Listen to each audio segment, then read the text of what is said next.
ఏమిటేమిటి పేపర్లు వేస్తావా? ఎక్కడా గతిలేనట్టు. ఏం చేయమంటావు చెప్పు. నేను మాత్రం ఎన్ని సంబంధాలను తీసుకురాను. అప్పటికి చుట్టుపక్కల ఊళ్ళన్నీ చెడదిరుగుతున్నాను చెల్లాయి. దేశంలో మనకి ఇంత గొప్ప పేరుందని నాకు ఇంతవరకు తెలియదు. ఎక్కడికి వెళ్ళినా గుండమ్మ గారి సంబంధం అంటే అమ్మ బాబోయ్ మాకొద్దని అదిరిపోతున్నారు. నువ్వు బావకు మందు పెట్టి చంపావని నా ముఖాన్ని అడుగుతున్నారు. అవును చెల్లాయ్, నీ మీద దుష్ప్రాపగాండా జరుగుతుంది. ఎవరికొచ్చింది పొయ్యి కాలం? నేను ఎవరికి అపకారం చేశాను? ఎవరో ఎందుకు, ఇంట్లో వాళ్లే.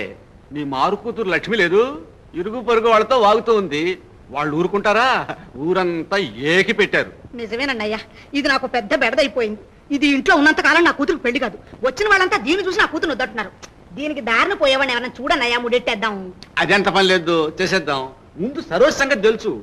ఆడదానివి నువ్వు మాత్రం ఎక్కడ తిరుగుతావు? నా మాట విని మా అబ్బాయికి ఇచ్చి పెళ్లి చేసేసాయి. ఇదిగో అన్నయ్య, నీకు ఎన్నిసార్లు చెప్పాను?